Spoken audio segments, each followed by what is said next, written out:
Welcome to RTV. నేను మీ గయాజ్ని. ప్రస్తుతం మనకు ముఖ్య అతిథిగా మాజీ ఎమ్మెల్యే కాటంరెడ్డి విష్ణువర్ధన్ రెడ్డి మనతో ఉన్నారు. ఆయనతో మాట్లాడదాం. సార్ నమస్తే. నమస్కారం సార్ ఎలా ఉన్నారు సార్? బాగున్నాను. చాలా వరకు ఇప్పుడు దేవుడి దయ వల్ల, సార్ మా పోలేరమ్మ దయ వల్ల. సార్ అంటే పోలేరమ్మ ఇది ప్రతి సంవత్సరం మీరు నిర్వహిస్తారు కదా? నేను నిర్వహించేది ఏం కాదు. ప్రతి సంవత్సరం ఎన్నో సంవత్సరాలుగా పోలేరమ్మ ఉత్సవం అల్లూరులో జనవరి మాసంలో తొలి మంగళవారం జరుగుతుంది. అది ఊర్లో ఒక వారం, పేటలో అవతల వారం జరుగుతుంది. అది కొన్ని సంవత్సరాల ముందు అనివార్య కారణాల వల్ల ఊర్లో ఉత్సవం జరగకుండా ఆగిపోయింది. మళ్ళా 10-11 సంవత్సరాలుగా ఊర్లో కూడా మేము ఉత్సవం చేస్తున్నాం. ఇంతకుముందు పోలేరమ్మ, కలుగోళమ్మ, గంగపెట్టి 3 జరిగాయి. ఇటీవల కాలంలో ప్రారంభమైన తర్వాత 3 అమ్మల్ని ఉత్సవం చేస్తున్నాం. గంగమ్మని, కలుగోళమ్మని, పోలేరమ్మని. ఈ ఉత్సవం నేను చేసేది, ఎవరు చేసేది కాదు. గ్రామంలో కమిటీ ఉంది. పోలేరమ్మ చేయించుకుంటుంది. ఆ కార్యక్రమం ఘనంగా జరుగుతుంది. ఈ సంవత్సరం జనవరి 2వ తేదీ పోలేరమ్మ ఉత్సవం. సార్ 1989లో ఫస్ట్ మీరు గెలిచారు ఎమ్మెల్యేగా.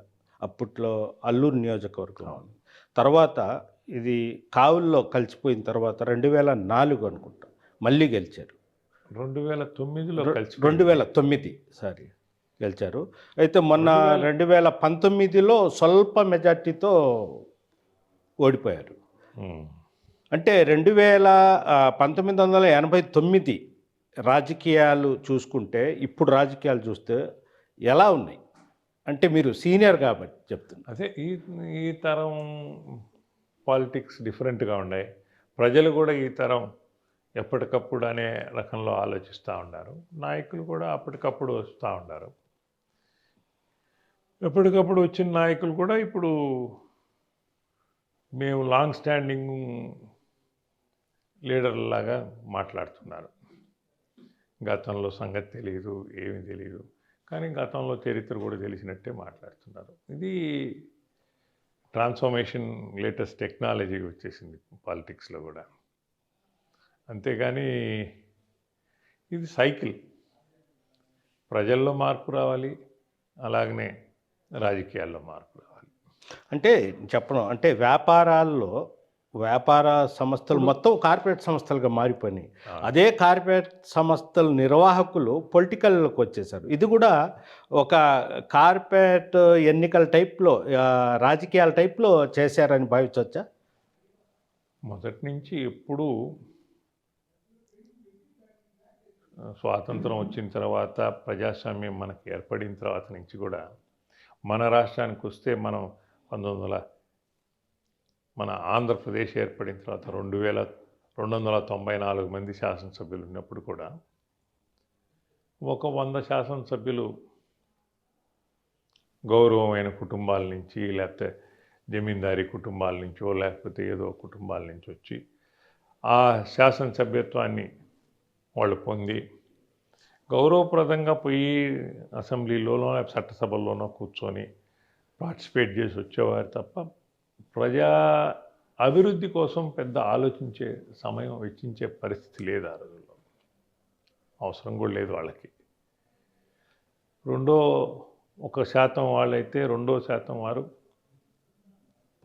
ప్రజలు ఇచ్చిన అవకాశాన్ని సద్వినియోగం చేసుకొని అన్ని ప్రాంతాలు తిరిగి వారి అభివృద్ధి కోసం ఎల్లవేళ కృషి చేసి వాళ్ళ యొక్క సంక్షేమాన్ని కాంక్షించిన వాళ్ళు 1% ఉన్నారు.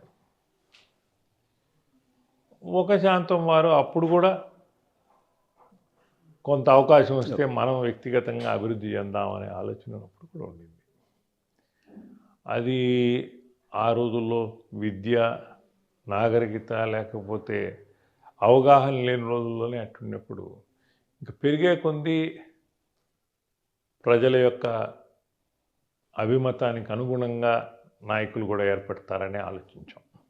కానీ ప్రజలు అదే రకంగా ఆలోచిస్తున్నారు. మీరు వస్తే ఏం చేస్తారని. వీళ్ళు కూడా అదే విధంగా మీరు అన్నట్టు కార్పొరేట్ సంస్థల్లో ఆర్థికంగా బలపడిన వారు, ఆర్థికంగా బలపడినాం, కానీ మన సమాజంలో మనం చూస్తే గౌరవించే వాళ్ళు తగ్గినారు. మన దగ్గర ఇంత డబ్బులున్నా మనం చూసి లేసేవాళ్ళు కానీ గౌరవించే వాళ్ళు తగ్గిపోతున్నారు. ఆ గౌరవాన్ని సంపాదించుకోవడానికి రాజకీయాల్లోకి వస్తున్నారు. అంటే నేను ఒకటి చెప్పేది సార్, అంటే మీ దగ్గర డబ్బు లేదని నేను చెప్పడం లేదు. అంటే మీ ఫాదరు ఆదినారాయణ కాడి నుంచి అంటే ఈ పట్టపాలెల్లో సగం బొద్దుకు వచ్చిన మీరు దాన ధర్మాలు చేసే ఇది మంచి జమీందారు కుటుంబం. అయితే ఇప్పుడంతా కార్పొరేటు కోట్ల రూపాయలు వ్యాపారస్తులు వచ్చి ఉన్నారు. మీకు మనసు ఉంది, అంత డబ్బు లేదు, వాళ్ళతో పోటీ పడే అంత ఇది లేదు, జనాలు ఉన్నారు. ఎలా అంటే ఎలా సాధ్యమవుద్ది ఈ ఈ విధంగా ఉంటే దేశం ఏం బాగుపడుతుంది, గ్రామాలు ఏం పడుతుందో, రాష్ట్రం ఏం బాగుపడుతుంది? అంటే చేసే వ్యక్తులు కావాలా. నేను ఒకటే చెప్పేది సూటిగా ఏంటంటే డబ్బు గలవాళ్ళు వాళ్ళ కాంట్రాక్టుకు లేకుంటే వాళ్ళ వ్యాపారాన్ని కాపాడుకోవడం వస్తున్నారు, కానీ జనాలని కాపాడడం కోసం రావడం లేదు, వాళ్ళ అభివృద్ధి చూసేది రావడం లేదు అనేది ప్రధానమైంది. దీన్ని మీరు ఏమంటారు? దాంట్లో కూడా అందరినీ ఒకటే ఘాటి మీద కట్టేయలేం. సమాజ సేవకు కూడా కొంత భాగం వెచ్చించే నాయకులు ఉన్నారు కాదనలే. వాళ్ళు ఆర్థికంగా బలపడి కొంత మనం సమాజానికి కూడా దాన్ని అందించాలని రాజకీయాల్లోకి రాకుండా కూడా వ్యాపార సంస్థలు చాలా ముందుకు వస్తున్నాయి. వారు కూడా ఏదైనా ప్రజలకు విపత్తు ఉన్నప్పుడు దానికి కాంట్రిబ్యూట్ చేసేది, అందులో భారీ విరాళాలు ఇచ్చి ఇప్పుడు కార్పొరేట్ సంస్థలు కూడా భారీగా సాయం చేస్తున్నారు. కానీ ఇన్ జనరల్ చూసుకుంటే మాత్రం మీరు అన్నదే కరెక్టు. ఇది గివ్ అండ్ టేక్ పాలసీలోనే ఎక్కువ పోతా ఉంది. ప్రజల్లో మార్పు రావాలి, సమాజంలో మార్పు రావాలి, ప్రజల్లో పారదర్శకత రావాలి. ప్రభుత్వం కూడా అదే రకంగా ఆలోచించాలి. ప్రభుత్వం కూడా మనకి ప్రజలకి చేస్తున్న మేలు చేస్తున్నామా, వారికి ఆర్థికంగా పరిపుష్టిని కల్పించేదే కాకుండా అన్ని వనరులు వాళ్ళకి కల్పించి వారి దీర్ఘకాల అభివృద్ధి దృష్టిలో పెట్టుకొని చేస్తే ప్రభుత్వం బాగుంటుంది. అంటే బీజేపీ కావచ్చు, తెలుగుదేశం పార్టీ కావచ్చు, ఇటు వైఎస్ఆర్సీపీ కావచ్చు, ప్రధాన అంటే వ్యవస్థాపకులు వాళ్ళు రేపు టికెట్లు ఇచ్చేటప్పుడు ప్రధానంగా చూసేది డబ్బు చూస్తున్నారు. అలాంటి వాళ్ళనే టికెట్లు ఇస్తున్నారు అనేది ఇది. ఎందుకంటే నువ్వు 200 కోట్లు పెడతావా, 300 కోట్లు ఖర్చు చేస్తావా అనేది అడుగుతున్నారు, కానీ నువ్వు ప్రజల సేవ చేస్తావా, ఇది చేస్తావా, అది చేస్తావా అడగడం లేదనేది ఇది. ఏమో తెలియదు, అది మనం నేరుగా ఫేస్ చేయలే. ఆ పరిస్థితి మనం చూడలేదు. కానీ పరిస్థితి ప్రజలు కోరుకుంటున్నారు కాబట్టి అపోజిషన్ ఏ రకంగా ఆలోచిస్తుంది, వీళ్ళు అదే ఆలోచించడంలో తప్పులేదు. ఆ పరిస్థితి ఏర్పడిపోయింది. ఒకరిని మాత్రమే అనలేము. ఏదో ఈ రోజుల్లో జక్కా వెంకయ్య గారినో లేకపోతే వావిలాల్ గోపాలకృష్ణయ్య గారినో పుచ్చలపల్లి సుందరయ్య గారినో పోల్చుకొని వాళ్ళలాగానే మీరు ఉంటారా అంటే అటువంటి వాళ్ళని మనం తీసుకురాలేము. గౌతు లచ్చన్న గారు ఇటువంటి వారు పారదర్శకతతో ఉన్నారు. ఆనాడు వారు శాసనసభలో కానీ చట్టసభలో కానీ ఇంకెక్కడన్నా లేచి వారు మాట్లాడుతున్నారంటే అందరూ వేచి చూసేవారు, నిశ్శబ్దంగా వినేవారు. వారి యొక్క మాటలు కానీ వారు చెప్పేది అంత తెలుసుకుందామనే ఆతృత ఉండేది. ఈ రోజుల్లో ఎప్పటికప్పుడు ప్రిపేర్డ్ స్పీచ్లు వస్తున్నాయి, దానికి అనుగుణంగా నాయకులు అట్నే తయారైపోయినారు. సార్ ఒకటి రాజకీయాలు పక్కన పెడతాం. అంటే కాటంరెడ్డి ఆదినారాయణ రెడ్డి మంచి జమీందారు, ఆయన చాలా ఈ పట్టపాలెలు మొత్తము చాలా హెల్ప్ చేశారు. అంటే అసలు ఆయన ఎలా ఆయనకి ఎందుకు చంపాల్సి వచ్చింది ఏంటి సార్, దాన్ని కొద్దిగా వివరిస్తారా? అంటే ఒక సేవ చేసే కుటుంబం కదా మీది. అది డెలికేట్ క్వశ్చన్ అది. కానీ దాని గురించి దాంట్లో ఇన్వాల్వ్ అయిన వాళ్ళు మళ్ళీ నా దగ్గరికి వచ్చారు. వాళ్ళు జైల్లో ఉన్నప్పుడు వాళ్ళని జైల్లో పోయి కలిసాము. ఆనాటి ఐజీ ఇంటెలిజెన్స్ గారితో పోయి నేను జైల్లో కలిశాను. వాళ్ళు లెటర్స్ నాకు రాశారు. వాళ్ళు పొరపాటు జరిగిపోయింది సార్, మా వల్ల మేమేదో నక్సలైట్ విధానంలో ఉండేవాళ్ళమి. మాకు ఈయనేదో భూస్వామి పేద బలహీన వర్గాల్ని అణగదొక్కుతున్నాడు అనే పిక్చర్ క్రియేట్ చేశారు. ఆ క్రియేట్ చేసిన దాని మీద మేము వెరిఫై చేసుకోకుండా వచ్చి ఎగ్జిక్యూట్ చేశాం. నేను స్పాట్లో ఉన్నా. అందువల్ల నాకు ఎట్లా జరిగింది నాకు తెలుసు. వయసు ఎంత సార్ అప్పుడు మీకు మీ ఫాదర్తో? 22 కాలేజ్ అయిపోయింది.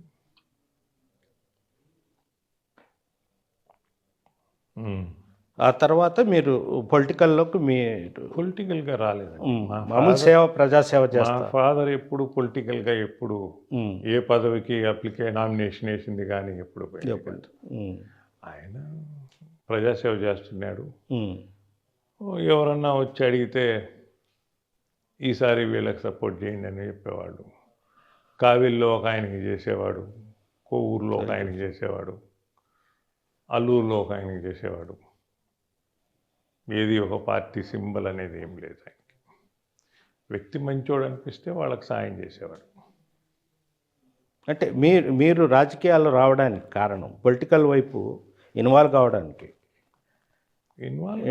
కారణం అంటే పొలిటికల్గా కంటెస్ట్ చేయాలనే కోరిక లేదు. ఆ ఉద్దేశంతో రాలేదు నేను మా ఊర్లో ఉన్నోడిని కూడా కాదు. మా తండ్రి గారు ఉన్నంత వరకు సంవత్సరానికి వారం కన్నా ఎక్కువ మా ఊర్లో ఉన్నోడిని కాదు నేను. సంవత్సరానికి మ్యాక్సిమం ఉంటే వారం రోజులు. ఎప్పుడు ఎక్కడనో బోర్డింగ్ స్కూల్లో లేకపోతే ఎక్కడనో టూర్లోనో తిరుగుతూ ఉన్నాము. ఎప్పుడు మా ఫాదర్ ఆడకొచ్చి నన్ను చూసేవాడు, నన్ను కలిసేవాడు, ఆడ ఇంట్లో ఉంటే ఆడ కలిసేవాడు. చాలా తక్కువ. ఇక్కడ మా కుటుంబ సభ్యులు కానీ మా తండ్రి గారి అనుచరులు కానీ నాకు ఎప్పుడూ చెప్తుంటా, మా తండ్రి గారు చనిపోయేటప్పటికి నాకు 80 మంది తెలుసు.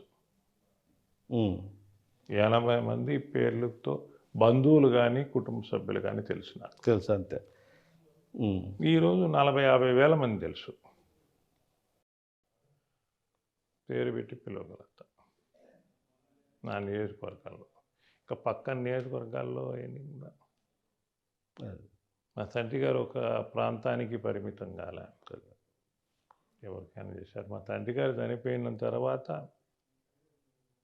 మత్స్యకారులు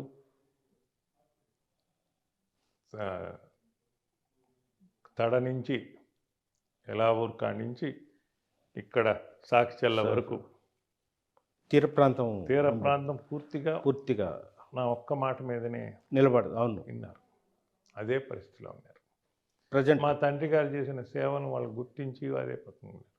ఈ రోజుకి నన్ను ఒకవేళ ఏదైనా వాళ్ళని ప్రలోభ పెట్టినా ఏం చేసినా ఆఖరాకి మళ్ళా నా మాటకే విలువిస్తారు. నేను కానీ మా కుటుంబం కానీ ఎప్పుడు మా స్వార్థానికి వాళ్ళని వాడుకోమనేది వాళ్ళకి బాగా తెలుసు. సార్, ఎందువల్ల అంటే మీ ఫాదర్ కాడి నుంచి ప్రజెంట్ స్టిల్ ఇప్పుడు కూడా మీరంటే పట్టపాలెంలో ఉండే అంటే మత్స్యకారుల నుంచిగా వాళ్లకు మీ కుటుంబానికి అంత ఇది లేదు. అప్పుడు ఉన్న సమాజంలో ఉన్న వాళ్ళందరికన్నా వెనుకబడిన వాళ్ళు ఆ రోజుల్లో. ఏదో సముద్రానికి పోయి కష్టం చేసుకుని ముచ్చి దాంట్లో వాళ్ళు ముచ్చుతూ ఏదో కళ్ళు సారాయి తాగుతా బయట ప్రపంచానికి సంబంధం లేకుండా వాళ్ళ కష్టంతో వాళ్ళు బతుకుతా అభివృద్ధి అనేది పెద్ద నోచుకోని పరిస్థితిలో ఉన్న రోజుల్లో వాళ్ళకి ఇబ్బందులు జరిగినప్పుడు మా తండ్రి గారు అండగా నిలబడ్డారు. అదే ఆలోచన మేము ఉన్నాం. కానీ ఈరోజు వాళ్ళు అవగాహన విద్య అన్నీ అభ్యసించిన తర్వాత వాళ్ళల్లో కూడా అంత కట్టుబాటు లేదు. పక్కన వాళ్ళకు కూడా ఏదో కొంతమందిని ప్రలోభ పెట్టడం, దానిలో వర్గాలు తీసుకురావడం. ఇప్పుడు మా ఊరు లాంటి ఊర్లో అన్ని వర్గాల వారు, అన్ని వర్ణాల వారు, అన్ని మతాల వాళ్ళు సహజీవనం సజావుగా జరిగిపోద్ది. ఎక్కడ ఏవి తగాదాలు ఏమి లేవు. కానీ పొలిటికల్ పార్టీస్ ఏం చేస్తున్నారంటే వాళ్ళని మభ్యపెట్టి వాళ్ళ ఆర్థికంగానో లేకపోతే మందు వాళ్ళ బానిసలు చేసి వాళ్ళకి ఇలాంటి ప్రలోభ పెట్టి వాళ్ళల్లో వాళ్ళకి తగాదాలు పెట్టి ఒక వర్గాన్ని చీల్చుకొని వీళ్ళు లాభపడేదానికి ప్రయత్నాలు చేసేది. మేము ఎప్పుడు దానికి ప్రోత్సహించం. సమిష్టిగా వాళ్ళు అభివృద్ధి చెందాలనేది మా కోరిక. సార్ 2019లో మీరు స్వల్ప అంటే ఒక 9,000 మెజార్టీతో 12,000 మెజార్టీ. నెక్స్ట్ 2024 మీ రాజకీయ భవిష్యత్తు, రాజకీయ ఇది ఎలా ఉండబోతుంది? భవిష్యత్తు ప్రజల చేతిలో ఉంది, నేనే అటు చెప్పగలను. కానీ ఈ సంవత్సరం 2023 ప్రారంభంలోనే నేను ఆఖరాసారి ప్రజల ముందుకు వస్తాను, ఈసారి మీ యొక్క సహకారం అందించమని 4 మండలాలు తిరగడం ప్రారంభించా. విష్ణు శంకారం అనే పేరు పెట్టుకుని ప్రజలు బాగా ఆదరించారు, అందరూ నన్ను ప్రోత్సహించారు. ఎందుకంటే ఈ 40 సంవత్సరాలుగా వివిధ దశల్లో అందరికీ అందుబాటులో ఉండి సేవ చేశాను. నాకు వయసు పైకి పడిపోతుంది, ఆఖరాసారి ప్రజల ముందుకు వస్తానని చెప్పడం జరిగింది. దానికి అందరూ సహకరించి నాతో ప్రోత్సహించారు. అనుకోకుండా నాకు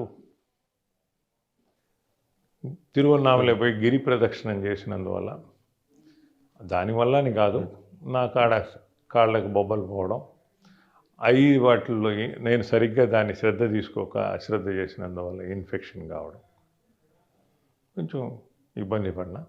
ఇంచుమించు 10 మాసాలు 4-5 సర్జరీలు చేసుకొని మళ్ళీ ఇప్పుడే కొంచెం తిరగడానికి మళ్ళీ అవకాశం పోలేరమ్మ కల్పించింది.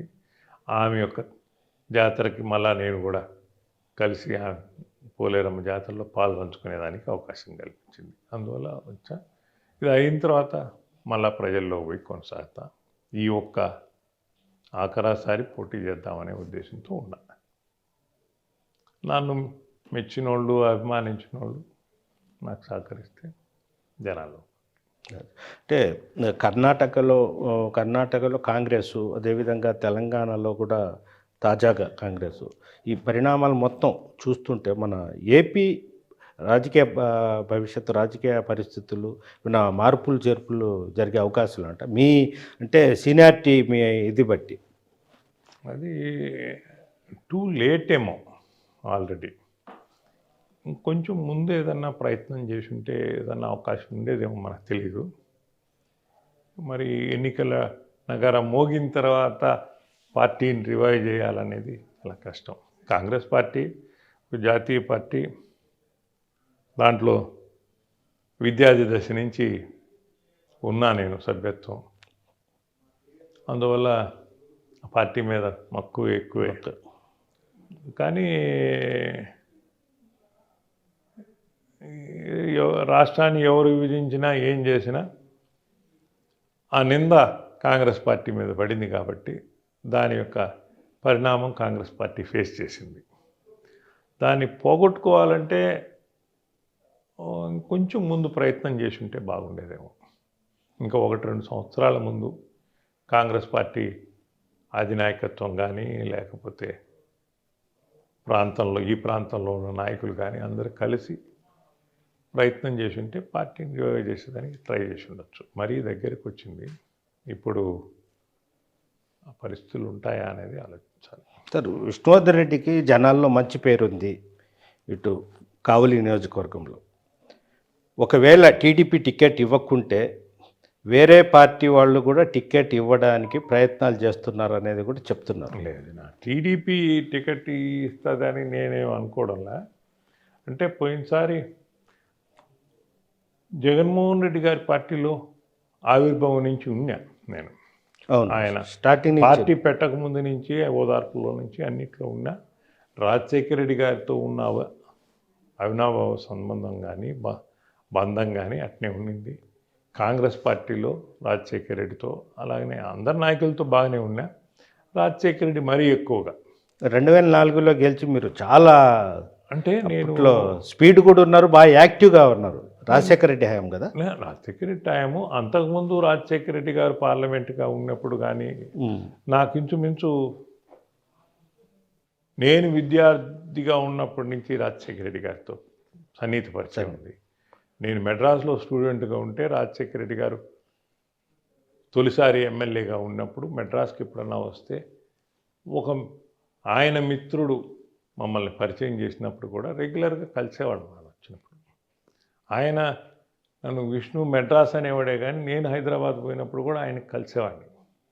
అందరికీ విష్ణు మెడ్రాస్ అనే పరిచయం చేసేవాడు. నేను 89లో శాసనసభ్యుడైనప్పుడు ఆయన పార్లమెంట్ సభ్యుడిగా ఉన్నాడు. ఆయన తమ్ముడు వివేకానంద రెడ్డి నేను బెంచ్ మేట్లని తొలిసారి శాసనసభ్యులమే.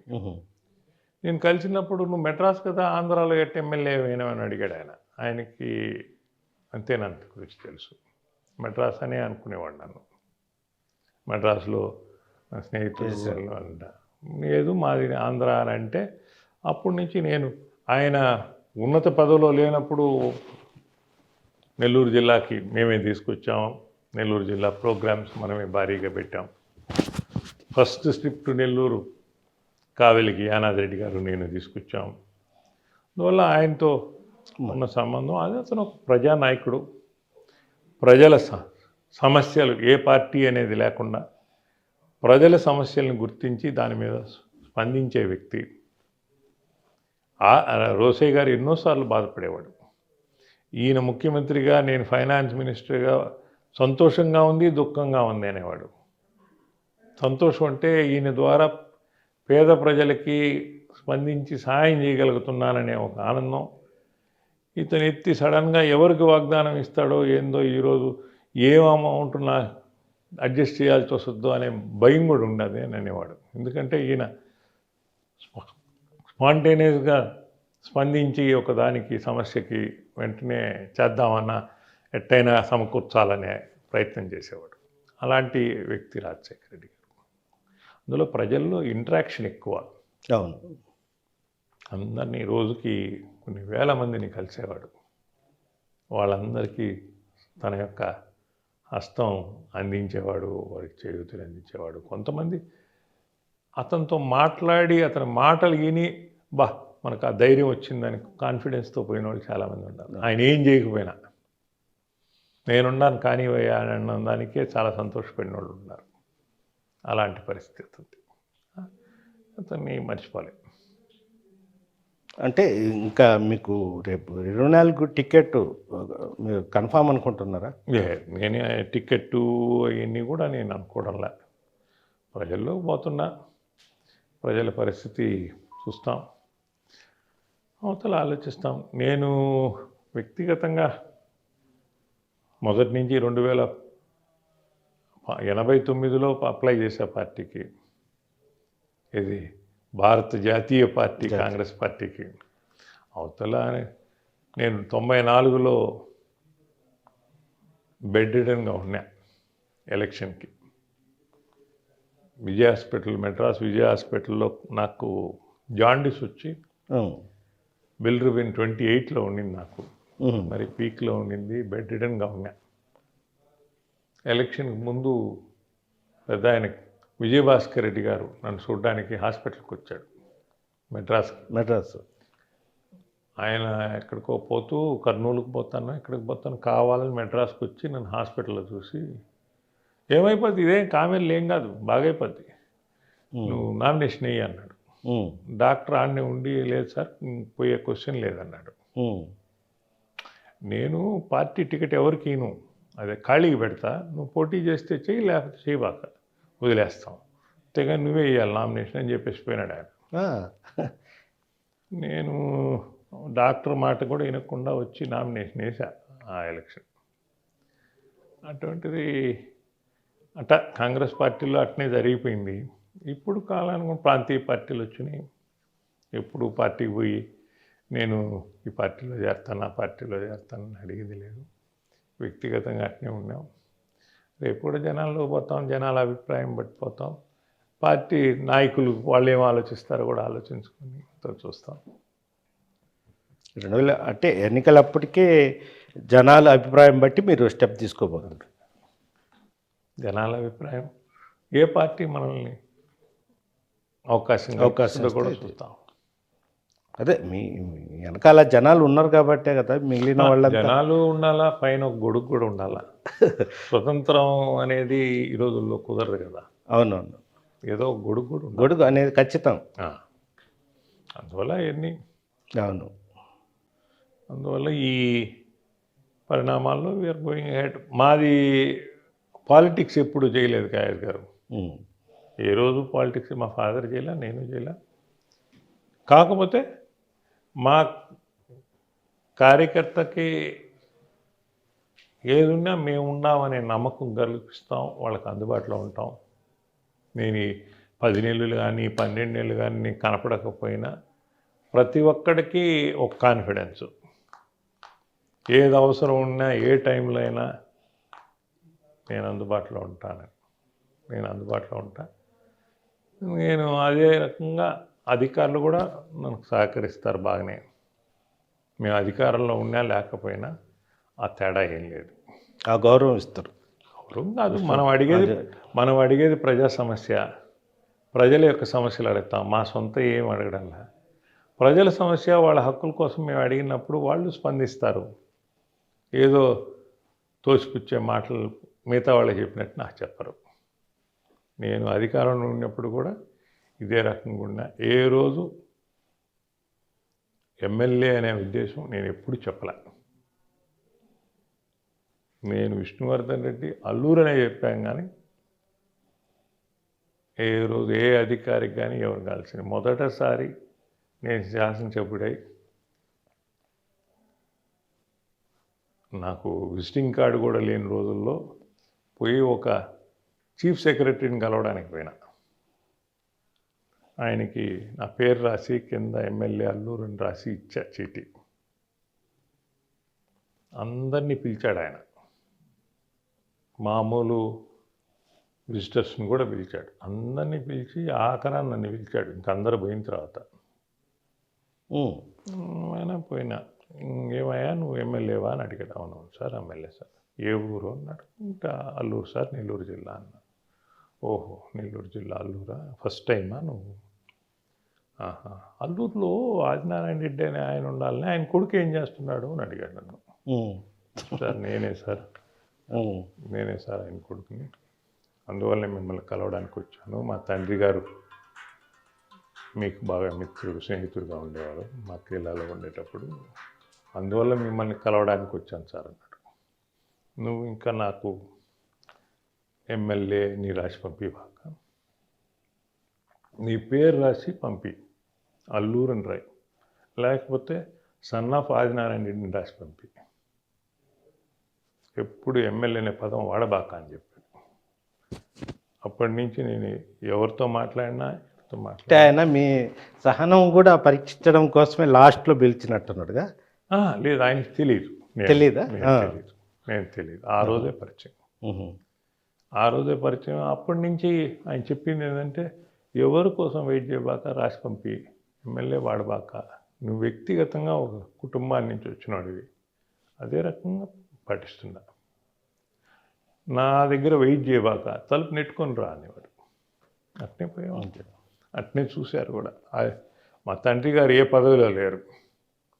ఫోన్ మీద అవును మాట్లాడి, మామూలు ల్యాండ్ ఫోన్లో సీఎం గారు బ్రహ్మానంద రెడ్డి గారు కానీ, పివి నరసింహరావు గారు కానీ, వెంగళరావు గారు కానీ అందరితో ఫోన్లో మాట్లాడి పని చేయించేవారు. ఆయన ఏ విధమైన పదవిలో లేడు. ఎమ్మెల్యే కాదు, ఏది కాదు. వ్యక్తిగతంగా ఆయన చేస్తున్న సేవ వాళ్ళందరికీ తెలుసు. వ్యక్తిగతంగా ఆయనతో పరిచయం ఉన్నవాళ్ళు ఈయన సొంతానికి అడగడు అనే అభిప్రాయంతో వాళ్ళు చేశారు. మీరు వైఎస్ఆర్ పార్టీ ఆవిర్భావం నుంచి పనిచేశారు. చివరిలో ఎందుకు మీరు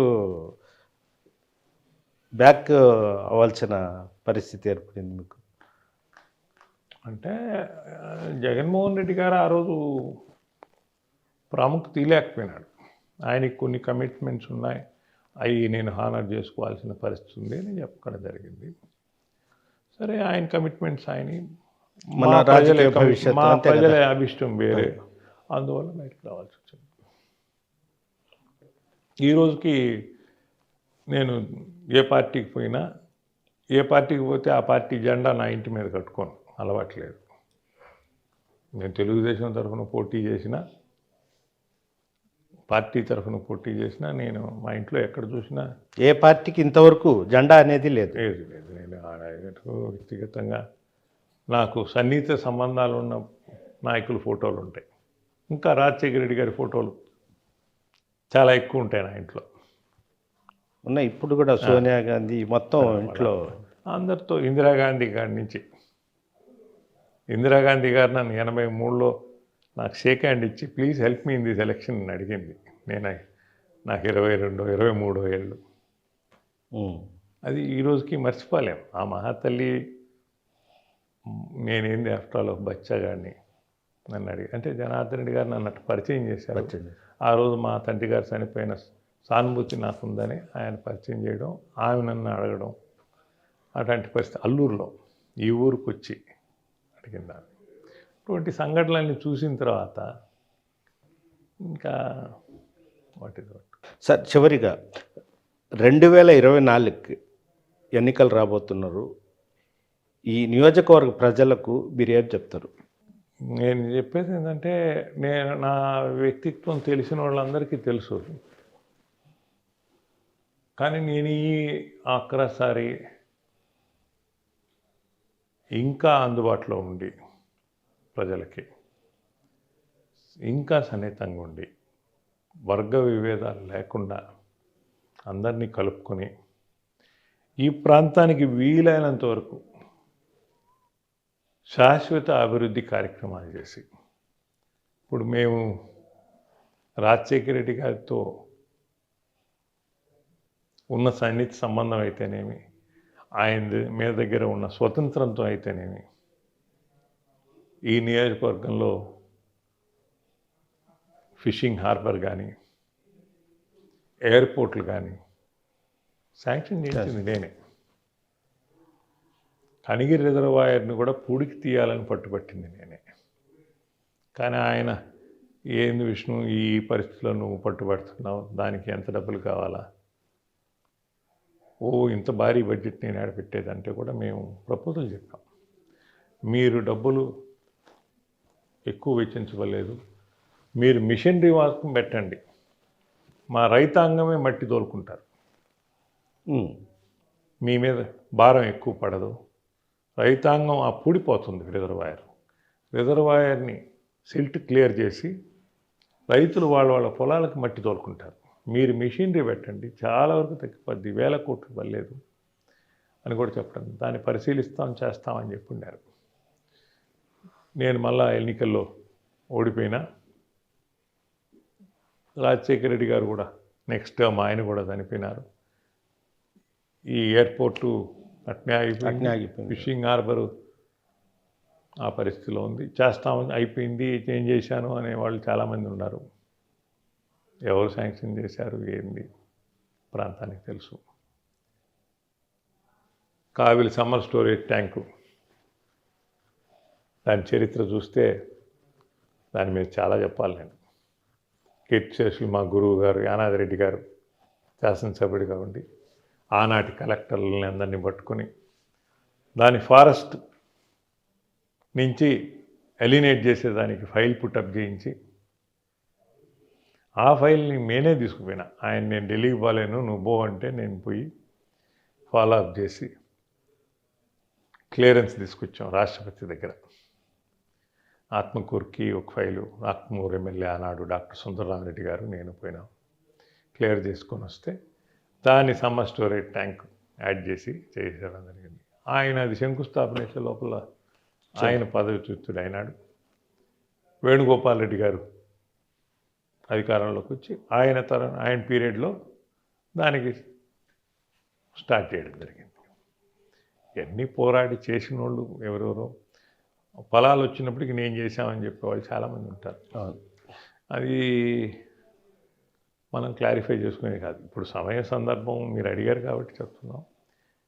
రోడ్లు చూస్తే బాధాకరంగా ఉన్నాయి, అభివృద్ధి చూస్తే బాధాకరంగా ఉంది. కానీ వీటన్నిటినీ సరిదిద్దుకొని సమపాలలో చేసుకునేదానికి ప్రయత్నం చేసేదానికి నేను నాకు అవకాశం కల్పిస్తే చేస్తానని చెప్తున్నా ప్రజలకి. ప్రజలు ఆ అవకాశం కల్పిస్తే సార్ ఒకటి ఇప్పుడు ఆ, రాజకీయాల్లో కూడా కార్పొరేట్ రాజకీయాలు వచ్చేసాయి. ప్రజెంట్ మీరు మాత్రం సాంప్రదాయ రాజకీయాల వైపు అట్లా వెళ్తున్నారు. అసలు ఎలా సాధ్యమవుద్దని? నేను నా జీవితకాలంలో నేను ఏ రోజు సంపాదన పట్ల ఇప్పుడు చూపించలే. నా కుటుంబ సభ్యులు కూడా నాకు ఆ స్వేచ్ఛ ఇచ్చారు. నేను వాళ్ళని ఎంత ఇబ్బంది పరిచినా వాళ్ళు ఓర్చుకొని నా యొక్క అభిమతానికి అనుకూలంగా. రేపు కూడా నేను ఆలోచించేది, మనం ఎంతో సేవ చేశాం, అందుబాటులో ఉన్నాం, ప్రతి ఒక్క కుటుంబంలో ఎవరికో ఒకరికి మనం సహాయం చేయగలిగాం. అలాంటి వారిని అందరినీ, లేకపోతే నేను పోయిన ఎలక్షన్ ముందు పోయిన ఫిబ్రవరిలో అల్లూరు పోలేరమ్మ దగ్గర నుంచి కొండబెట్టుకుంట ప్రసన్న వెంకటేశ్వర స్వామి వరకు, అంటే ఈ పార్టీ నుంచి బయటకు వచ్చిన తర్వాత మన యొక్క అభిమతం ఏంది ప్రజల్ని కనుక్కొని తెలుసుకుందామనే ఉద్దేశంతో నేను నా భార్య పాదయాత్ర చేశాం. ఆ పాదయాత్ర ఇంచుమించు నేనేదో 100 మీటర్లో లేకపోతే 1 కిలోమీటరో పాదయాత్ర చేయలే. నేను ఎంత దూరం పాదయాత్ర చేసేది అందరికీ తెలుసు. ఈ 26 కిలోమీటర్ల పాదయాత్రకి ఇంచుమించు 20,000 మంది ఆడ మగ పిల్ల జల్ల, మరీ ముఖ్యంగా ముసలి వాళ్ళు నాతోటి నడిచారు. ఆఖరి వరకు ఆడ మీటింగ్ పెట్టి అందరు అభిప్రాయం తీసుకొని చేశారు.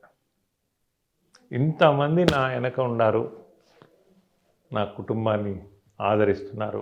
వారు చూపించిన ఆదరణ నాకు బలం వచ్చింది. కవతల నేను ఒక మాసం పట్టింది నేను ఏ పార్టీకి పోవాలనేది, అప్పటికి లిక్విడేట్ అయింది. ఈసారి అట్ట కాకుండా నా యొక్క ఆఖరి ఎన్నిక అని ప్రజల్లోకి పోతున్నా. ప్రతి కుటుంబంలో ఒకరినన్నా నేను ట్యాప్ చేసుకోగలిగితే వారందరి మద్దతు, నాయకులు ఒకవేళ రాలేకపోయినా ప్రజల యొక్క సహకారం నాకు ఉంటుందని నమ్మకం ఉంది. గ్రాస్ రూట్ లెవెల్లో ప్రజల యొక్క సహకారంతో ఈ ఆఖరి ఎన్నిక చేసుకుంటా ఉన్నా. ఏదైనా ఎన్నిక అన్న తర్వాత పాత రోజుల ఎన్నిక కాదు, కొంత ఆర్థిక వెసులుబాటు కావాలి, అన్నీ కావాలి, వాటన్నిటికీ సరిపడా చూసుకుంటాం. Thank you sir. మరిన్ని వీడియోస్ కోసం ఛానల్ ని సబ్స్క్రైబ్ చేయండి, లేటెస్ట్ అప్డేట్స్ కోసం వాట్సాప్ ఛానల్ ని ఫాలో చేయండి అండ్ లింక్ డిస్క్రిప్షన్ లో ఉంది.